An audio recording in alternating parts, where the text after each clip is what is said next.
It's July, which means it's time to talk about The Vampire Diaries. The Vampire Diaries is one of the CW's most successful shows, running for 8 successful seasons and launching 2 spin offs, the first, the originals, with 5 seasons, and the second, Legacies, with 4 seasons. Overall, the universe ran from 2009 until 2022 consistently, running at least one season every single year, with some slight bumps in 2020.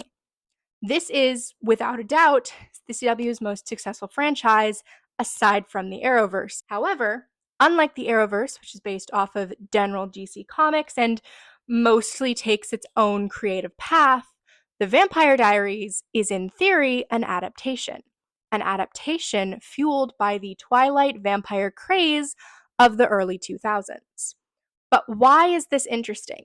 Because The Vampire Diaries' success has absolutely nothing to do with its original source material. And while the original books were successful and popular, the show by far eclipsed any and all success of the book series. Mostly because, and for those unaware, the favorite characters, the classic quotes, and the entrancing aesthetic of the television show are entirely unrelated to the books.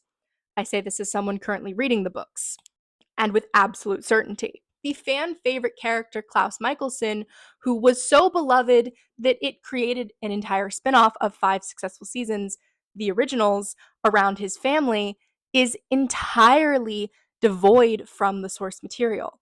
In the books, Klaus Michelson is just a villain. He, while mentioned in the first book much earlier than in the show, is not in any way a interesting or redeemable character. He isn't someone we want to root for. He isn't someone we want to fall in love with, and he most certainly isn't someone in favor of a redemption arc. However, that's what happened. The originals is basically 5 seasons of Klaus's redemption arc surrounding, spoilers, his magical miracle tribrid daughter, Hope Michelson, and the redemption of the Michelson family as a whole. None of the Michelsons, aside from Klaus, are ever in the Vampire Diaries books, which is kind of crazy. Hope Michelson then got her own spin-off, 4 seasons, centered on her and a bunch of other characters who weren't in the books. By the end of the Vampire Diaries universe, the only characters from the original Vampire Diaries series to appear in Legacies are characters made for the Vampire Diaries show and in no way related to the books. Elena Gilbert's brother Jeremy, Caroline Forbes, who technically is in the books but in no way related to the similar character, Klaus Michelson, and Rebecca Michelson, and Freya Michelson, and I think Cole might have popped in there a bit too, are all characters created for the TV universe. And Caroline Forbes, in the iteration which we have her, is a character devoid from the books. But I'm getting off topic. This is not me ranting about the differences between the books and the show. This is me focusing in on one key difference that I think says a lot about the way that TV shows, especially TV shows in the early 2000s and 2010s, portray American culture. Now, fun fact about me, I'm a European history nerd. This is a King Charles III's coronation commemorative coaster that I bought for $1. Technically it was £1, so it was probably like $1.30 whenever I bought it, but I digress. I'm a fan of European history. So, upon reading the Vampire Diaries books, I was quite perplexed that this book series had absolutely no connection to the Southern Gothic origins of the Salvatore brothers within the CW show. In fact, the Salvatore brothers are not even American. They're Italian. They're Florentine, from Florence, Italy, in the Renaissance. Now, anyone who knows anything about European history knows that if there are 2 periods of European history known for their politicking and their intrigue, and there are many, Florence, Italy, in the Renaissance was the height of it. From the Medici Bank to the Pazzi conspiracy to multiple coups to multiple wars with the Pope, multiple popes in fact, and all the conspiracy and the eventual rise of the Borgia family in Rome, while Florence slowly fell to the psychotic ramblings of an art-hating religious fanatic who was later murdered by, ironically enough, the Pope, is basically To put it simply, a favorite of history nerds, myself included. But how does this connect to culture? Well, specifically enough, it connects to the fact that Renaissance Italy portrays a very different type of culture than the American South. And to an audience of predominantly American viewers, there is a different type of mythos and romanticization attributed to these types of periods. The Vampire Diaries and its extended universe sticks very heavily in the American South, while the originals is set in New Orleans, and there are a couple scenes in earlier Vampire Diaries seasons set in flashbacks that take place in England. Most of the show's major locations are in Virginia or New Orleans.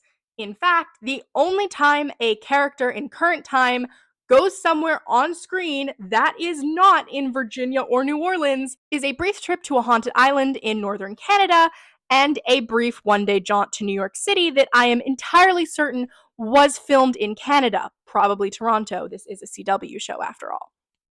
So, why is this important? Because while there are many differences and very few similarities, down to characters' last names, personalities, and love interests between the Vampire Diaries books and the Vampire Diaries TV show, the two main factors that remain the same are the love triangle between Elena, Stefan, and Damon, and Elena's dreams.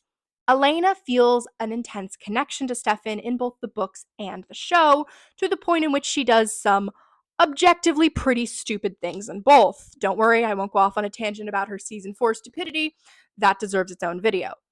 However, interestingly enough, in both the show and the books, Elena has dreams. Dreams are a favorite of literature and also CW shows. I myself love using a good dream when I'm writing because dreams are a great way to get a look in a character's psychology, get a look at a character's inner motivations, and fantasize. And for writers like me who love extravagant ballroom dancing and beautiful costuming, a dream vision is the best place to take your contemporary fantasy book. Why? Because you can always just set it somewhere else in a far off mystical land. However, in the Vampire Diaries books, specifically book 2, The Struggle, there's a very interesting dream that Elena has. She has a dream that takes her to Renaissance Italy. In this dream, she sees Stefan and Damon as they would have been in their original Florentine fashions, with their ruffled collars and their extravagant colors. Because if there was one thing the Florentines loved, and the nobles of Europe at any time in the Renaissance loved, it was their extravagant colors. The more color you wore, the richer you showed, and the Salvatores were very rich. Contrast this to a similar scene, or a collection of similar scenes, in the first season of The Vampire Diaries. Elena has both dreams, and the audience sees flashbacks to Stefan and Damon as young men before they became vampires, still human. Except the difference is, in the show, the Salvatore brothers aren't from Florence. They're from Mystic Falls, Virginia, where the show is set. And this is really important because instead of being rich Florentine nobles associated with the old world charm of Europe, the Salvatore brothers are the sons of a Virginia landowner during the height of the Civil War, to the point in which Damon Salvatore is a defector from the Confederate Army. This changes the context of the characters quite a bit. And this is important because The Vampire Diaries, again, is a show for primarily American audiences. And there are definitely lots of other people that watch it. But as a CW show, most of the CW's audience, at least in original airing, and their intended audience were Americans. CW shows can now be viewed on Netflix and Max and other channels all across the world, and quite a few of them, including Riverdale and a lot of other CW shows, are considered Netflix originals in a lot of other countries. Watching Riverdale in the UK or France, and it has that titular Netflix original written across it. Similarly with shows like Anne with an E or Dairy Girls, which in their respective countries of Canada or the UK are not considered Netflix originals, but all the rest of the world they are. This is a really interesting way to look at it, because The Vampire Diaries changing the Salvatore brothers from Florentines to Southerners changes their entire backstory. It changes their context, because the context of small towns in the South is a very romanticized ideal within American society, more so even than the romanticized ideals of European nobles. Now, this is where I get off on a tangent about Gothicness, and I'm going to try and be succinct, but I swear it has a point. The idea of Gothicness within culture is arguable at best. Gothic literature, for instance, was popularized roughly in the 1800s by predominantly British authors. However, retrospectively, with the modern love of aesthetics and TikTok trends, the idea of Gothicness has been attributed to a lot more. The Renaissance now holds a great deal of Gothic mythos because the traditional idea of Gothic storytelling, as it was established in predominantly 1800s British literature, is a lot different than the modern concept of Gothicness. Gothic literature has specific factors and tropes, like all types of literature. But the Gothic aesthetic is a very different detail, and aesthetics are what we are talking about today, not necessarily literary tropes. That would be its own very complicated, very Anne Rice filled video, which don't worry, we'll talk about Anne Rice in a minute. Gothic architecture is usually categorized by flying buttresses, beautiful stained glass, and a somewhat ethereal essence. Gothic literature is dark and spooky and has these twinges of pain and tragedy to it.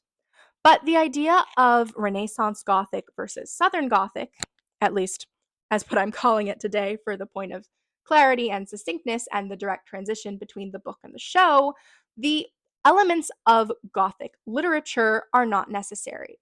We're talking about the aesthetic of Gothic, specifically European Gothic versus Southern Gothic.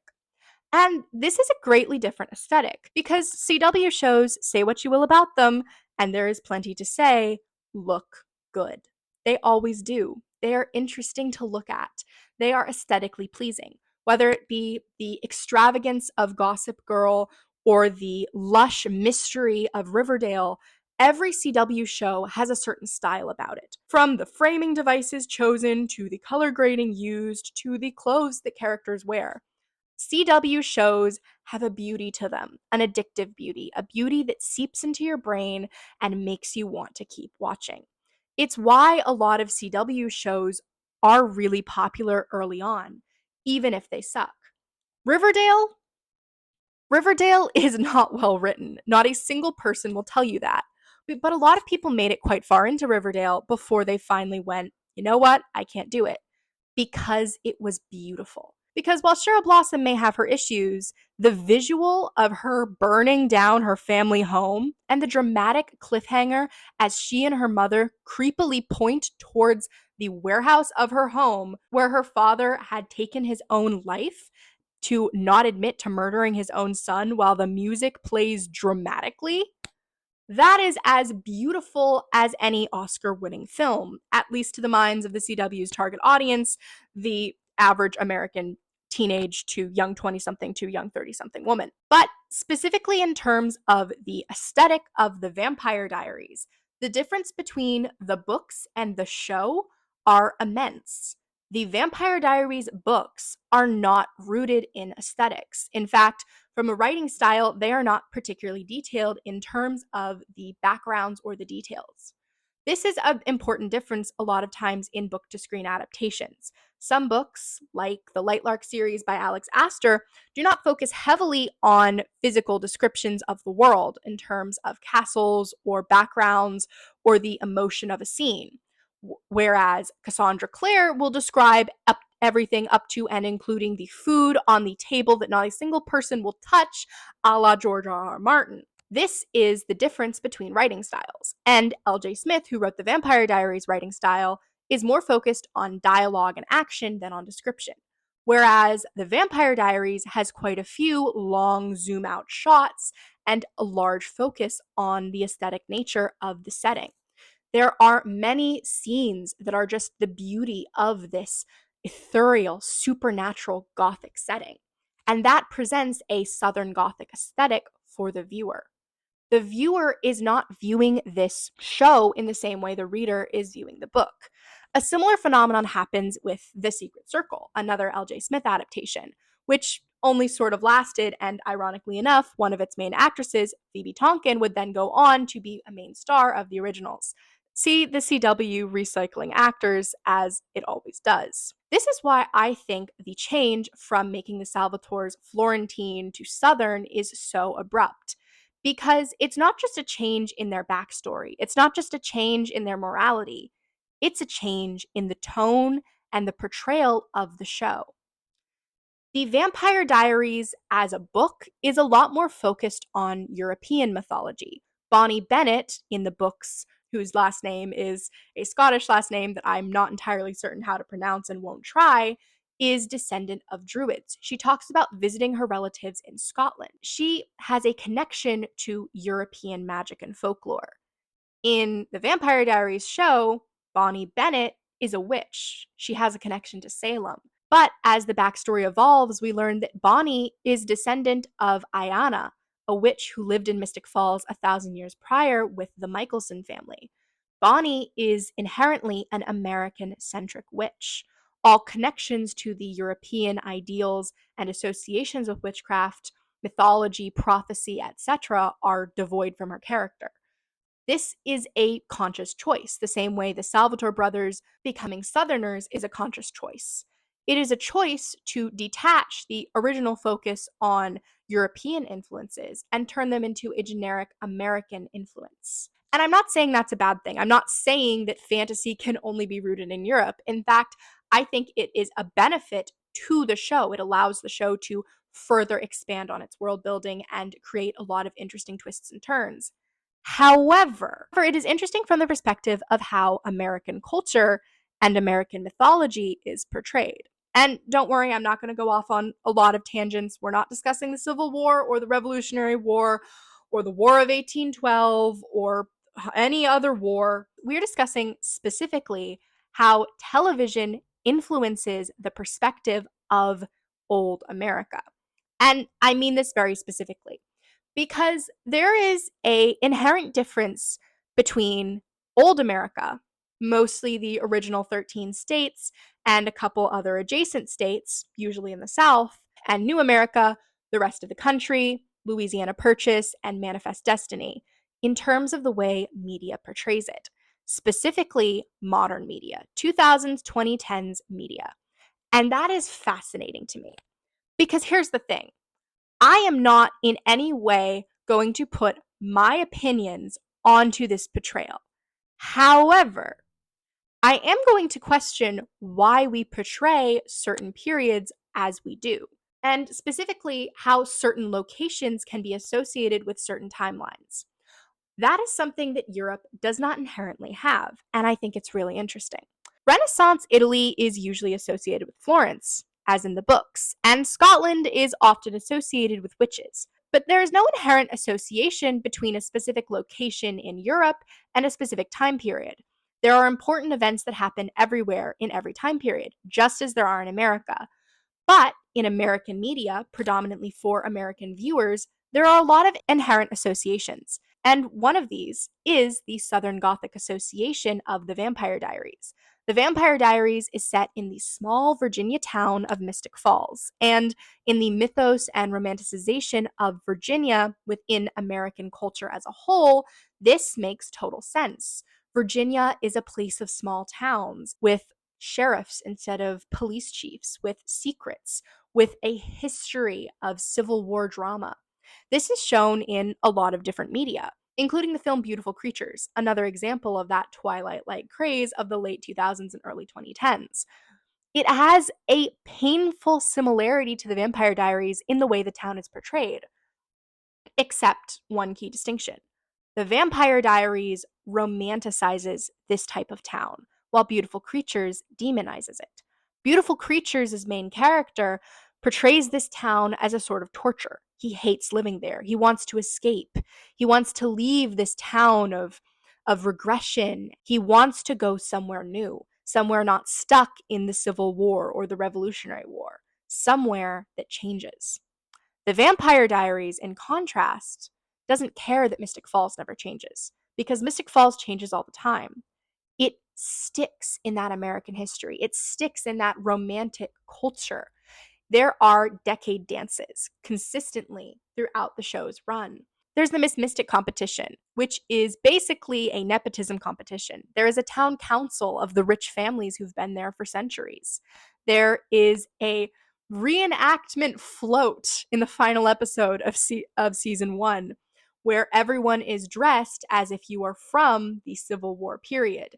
In fact, this is such a consistent theme that it is literally focused on at the end of season 1 that Stefan is staring at Elena thinking how much she looks like Catherine in her accurate, authentic Civil War era dress, which, by the way, was really pretty. However, there is no critical analysis of whether or not we should be romanticizing this period built on oppressive systems. There is no discussion. There is only the mythos. And that brings us to our second case in point, Gilmore Girls. I swear, I'm not saying Gilmore Girls is problematic. I swear. There are many, many other people who have said it before me. That's not what we're discussing. We're discussing New England. I'm from New England. I have a deep love of New England, but media has a different view of New England. My view of New England and media's view of New England is very different. In fact, most of my friends from New England have a lot of views that the average person from a different state does not. I have friends in California, I have friends in Illinois, I have friends in Florida, and I kid you not, all of them have a different view of New England than I do inherently, because the way media portrays New England is very different than the way New England actually is. I'm not going to go on a tangent, but this is a really important point, because I'm not saying that New England isn't filled with small towns. I'm not saying that our local libraries do not have public archives filled with history. I'm not saying that we don't have small restaurants and independently owned diners. I'm not saying that. We have all those things. But the over romanticization of New England, of small town life, of the history of the Pilgrims and the Salem witch trials is objectively absurd. In the same way that the Vampire Diaries looks at Southern Gothic and says, I want this aesthetic. I want the hoop skirts and the tragic love stories and the bloody, gruesome nature of the Civil War. But I don't want to examine the darkness there, aside from the supernatural kind, is in its essence the same way that New England is examined in television. And don't worry about New Orleans. We'll get to New Orleans and the Anne Rice implications later, because there is certainly a argument to be said that the Vampire Diaries was influenced by Anne Rice, by her focus on New Orleans with her supernatural stories when it created its aesthetic. There is a certain association now in the common mindset because of Anne Rice and inherently because of the Vampire Diaries TV show that vampires are, in a way, associated with the South.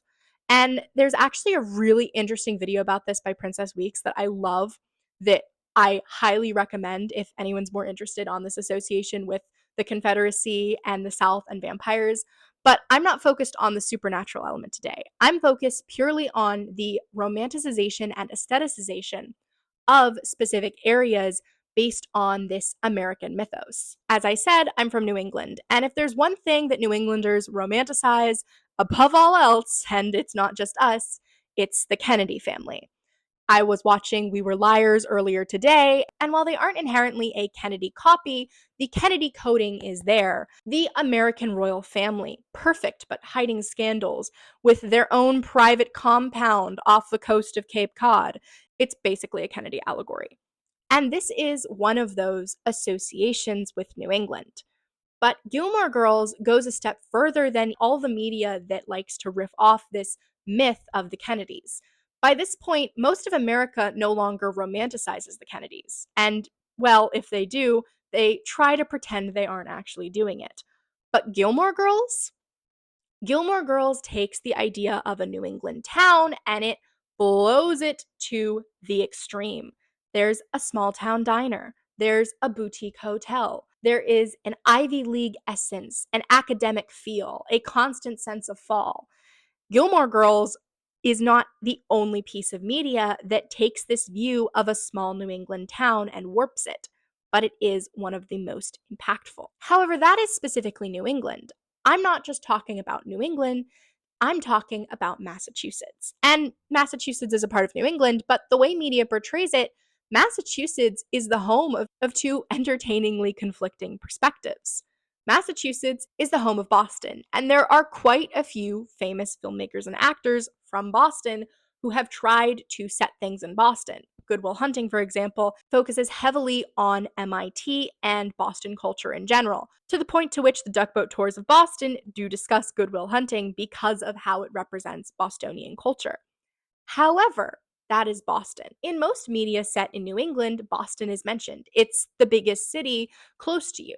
And sure, there's Providence, there's Portland, there's Hartford, but Boston is the big city. It has an international airport, it has a few million people, and it has a metric crap ton of elite colleges, which is usually why it gets brought up. In shows like ABC's Once Upon a Time or Murder, She Wrote, filmed in Canada and California, respectively, Boston is where people come from. It's the fancy city. It's what you drive down to. It's where you pick up your relatives. It is the hub of activity from your small town life, your aesthetic seaside existence filled with beiges and whites and blues, the Martha Stewart aesthetic, if you will, the Kennedy aesthetic, the idea of sailing, of beaches, of blues and whites and grays. TikTok's old money aesthetic gone awry, except instead of old manners and polo, it's this feeling of small town charm. This idea that everything is okay because you're in a constant state of either summer or fall. This inherently false perspective. New England is not like that. It is not in a vacuum, this satirized view of the world. Everyone doesn't always know each other. Everyone doesn't always view their existence in this quaint small town as the perfect life. And all of these small towns in these shows always have a backstory, which brings us to the most critical association between New England history and television: the Salem witch trials. While New England is associated with the Pilgrims and the start of the American Revolution, that is not what it's remembered for in media. Television shows do not usually portray the Revolutionary War unless it's a historical show. No, no.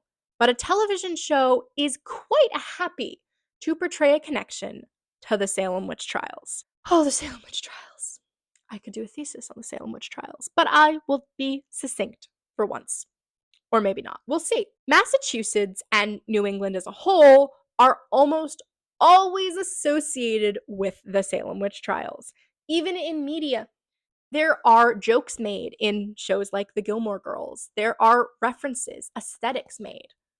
One of my favorite ways to measure how a city or a town or an area is perceived is to measure how Scooby-Doo depicts it. Stick with me. Please don't click off the video, okay? This is valid, okay? Scooby-Doo, been running for upwards of 60 years at this point. There's a point to this. In the late 90s film Scooby-Doo and the Witch's Ghost, it is set in Massachusetts at Halloween, in this small town that loves Halloween because it has a history of witches. This is a microcosm of a larger theme that has been the location and the center of a lot of Scooby-Doos and a lot of media in general. Horror media set in New England, Stephen King, ring any bells, often includes this type of mythos, this romanticization, this idea that the Salem witch trials were just this brutal history that can now be romanticized, glossed over, and turned into a product selling machine. Even in this movie from the late 90s, I'm pretty sure it was 98 or 99, is focused on that theme, taking a tragedy and making it romantic, taking a woman who was killed for being a witch. In this case, in this actual film, she was an actual witch, but the point it's trying to make is that most of these women were completely and utterly innocent of any of the crimes they were accused of. This is in itself a part of its history, a part of New England history. And the way television depicts it is critical because it romanticizes it. There is a romantic view of the Salem witch trials, of magic, of history. of this small town charm, of these towns with their archives and their oceans and their history of trade. Cape Cod is named Cape Cod because of all the cod they could sell, not because it was an ocean town, but because of the salt dunes on Cape Cod. Salt let them preserve the cod and therefore become rich off of it. And to this day, it is one of the richest parts of New England because of that. It is filled with the rich homeowners or the fancy vacationers. And that's how people from New England see it. And people from all across the country see it as well. However, there is an inherent lack of understanding of the tragic or non mythologized history. It's not a simple happy story. Neither the Confederate South or the Salem witch trials is a happy period that we want to look back on. But television continues to romanticize it and emphasize it. So, this brings us back to a question that I probably should have made more clear earlier on. What is the point of this?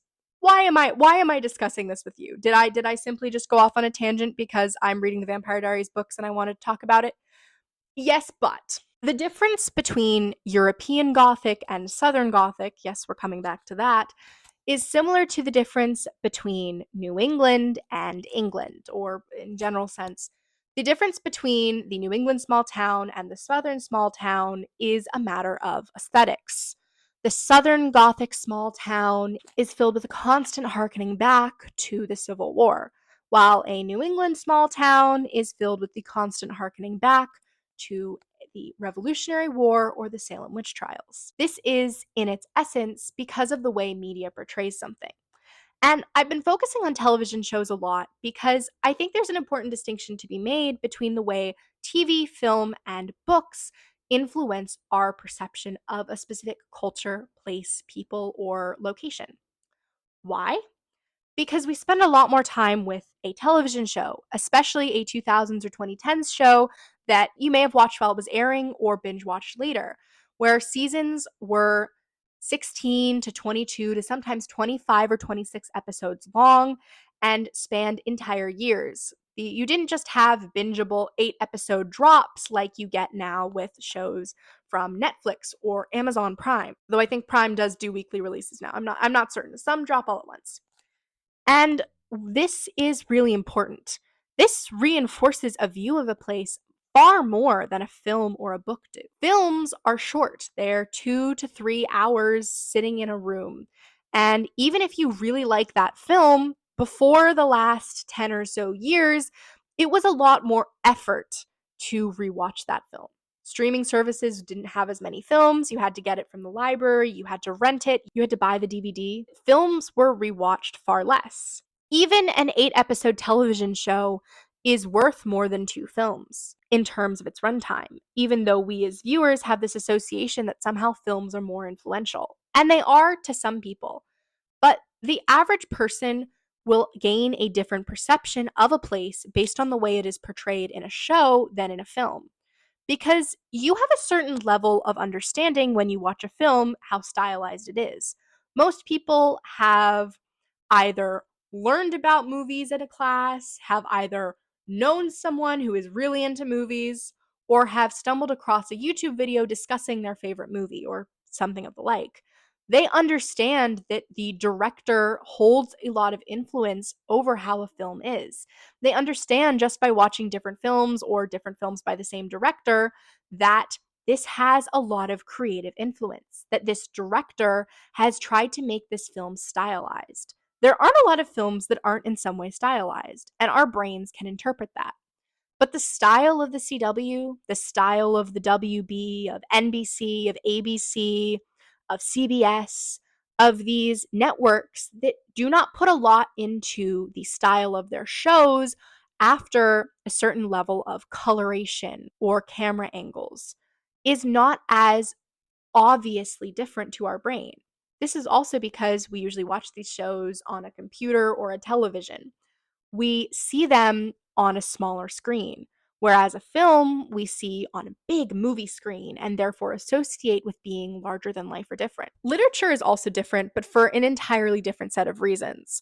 When you're reading a book, you make up your own mental picture. And as I mentioned earlier, a lot of authors have different authorial intents with how descriptive they are. George R. R. Martin and J.R.R. Tolkien are big fans of every single detail. You know what everyone is eating. You know what everything looks like. You know what everyone is wearing. While other more modern authors are not as focused on that. This is in its essence why I wanted to talk about it. Because these TV shows, these extremely popular TV shows, are shaping the way that we as people view things.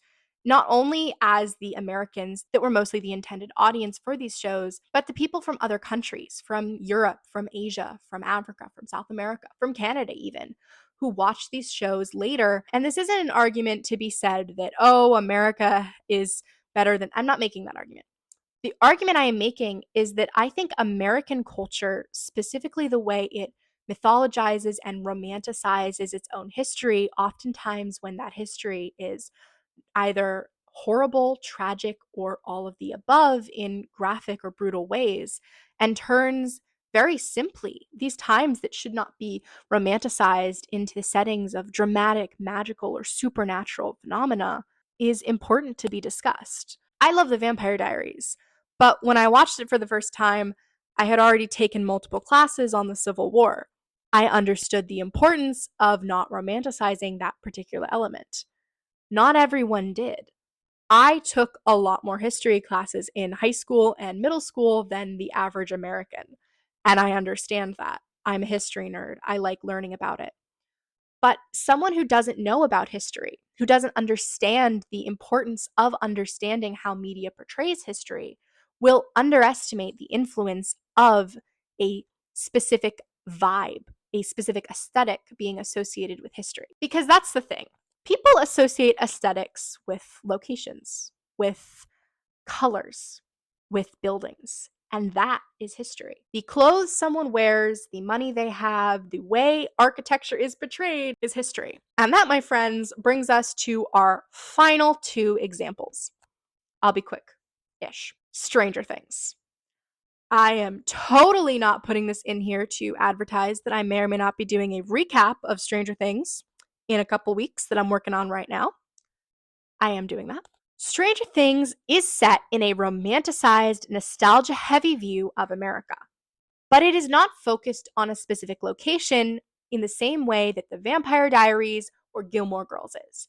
Stranger Things focuses on a time, not a place, which is why it's set in the random town of Hawkins, Indiana. Mind you, this show was mostly filmed in Georgia. It is an 80s small town, a sheriff instead of a police department, a library with town archives. But the archives don't go back that far. The furthest we go are the 50s or the 60s. There's no proof that Hawkins isn't less than 100 years old. There's no implication that there are haunted ruins. It is a fantasy, sci-fi, horror mystery show, and it is entirely based in a modern history. It's nostalgic for a period, not a place, which is a rarity. If Hawkins was Hawkins, Virginia, or Hawkins, Connecticut, there would be a much different aesthetic. There would be a lot more focus on specifics and not generic.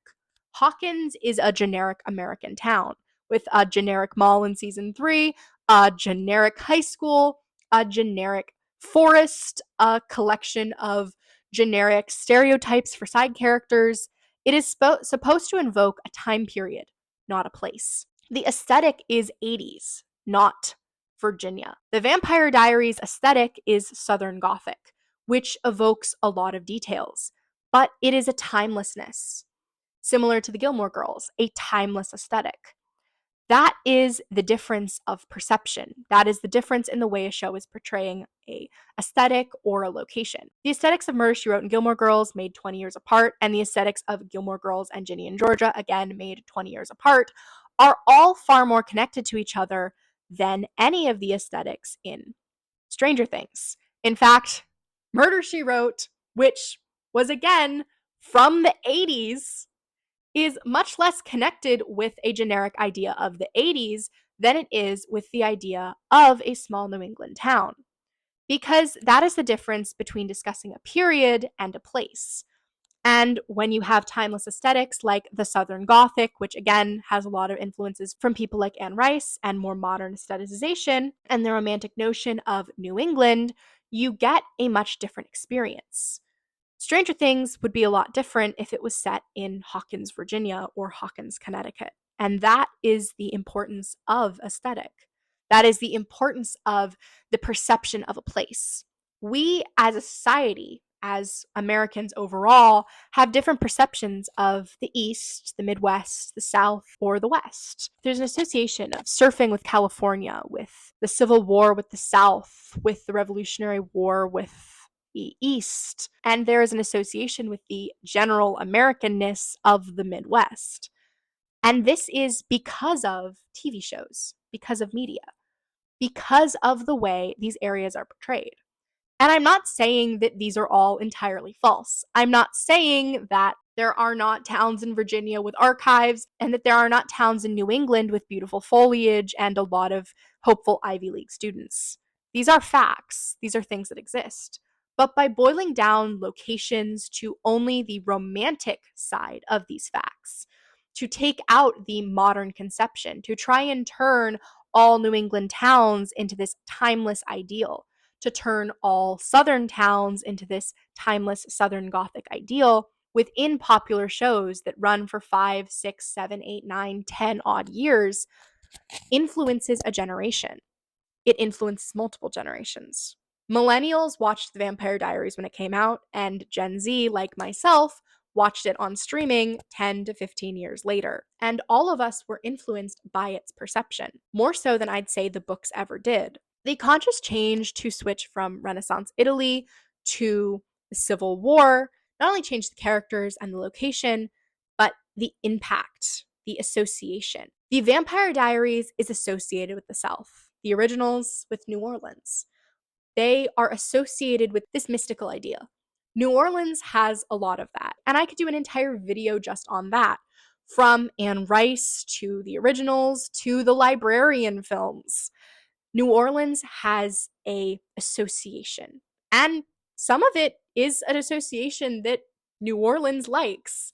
But it is also an association that in most media lacks nuance or depth, in the same way that the associations of New England lack nuance and depth. This is why I think you don't get as many shows now set in small towns, which is kind of a shame. There's an association with them, an association that people don't want to touch because they feel they won't be able to do it justice or even analyze or even say something new. Which is why a show like Netflix's Ginny and Georgia is so interesting. In fact, it's really interesting because it combines both the stereotypical media portrayals of the South and New England and combines them. It analyzes them, it questions them, and it goes, hey, wait a minute, maybe this perfect romanticized view we have isn't perfect after all. That is the importance of shows. And that's why I'm not saying that we should stop watching The Vampire Diaries. I'm going to rewatch it in a few weeks. And I'm not saying we should stop watching Gilmore Girls. However, I am saying that before you watch your favorite 2000s or 2010s show set in a small town, potentially on the other side of the country that you've never visited before, you consider that it may have influenced how you perceive that place or that time period or that people. And you try to keep in mind when you maybe one day meet a person from the South or from New England or from the Midwest that their life is not the same as you imagine it to be. In its essence, today I really wanted to just explore this difference, this way that the simple change of taking the backstory of characters and changing it from Europe to America connects to the larger impact of the romanticization of Europe, the romanticization of America. Because Europe is romanticized, sure, but in American media, in network American media, America is romanticized. Every nook and cranny, every corner of this country has been romanticized by its people, by its writers, by its producers, by its directors, and by its actors. And the way that the media romanticizes America shouldn't be undercut. Because when you romanticize something, when you mythologize something, you lose nuance. And I'm not saying it's bad. Again, I love the aesthetics of The Vampire Diaries. I love watching a beautiful edit of this show. but I also understand why certain things are the way they are. And I don't discount the history of a place just because I see a show set in it. I hope you all enjoyed today's video of me rambling about aesthetics and the Vampire Diaries. And I hope you have fun with it. If you're interested in more videos like this, mostly focused on analyzing media and or culture and history and how it all, interconnects, please subscribe, like this video. The interactions are great, and feel free to comment if you have any other shows that you think I left out here on this discussion of how they romanticize America. There's definitely some I haven't seen, and there's definitely shows I probably forgot to mention, but if there's any like that you came into mind, please comment them. Please leave any anecdotal stories about living in small towns if you have them. But yes, so I hope you all enjoyed today's video, and I will see you all again soon.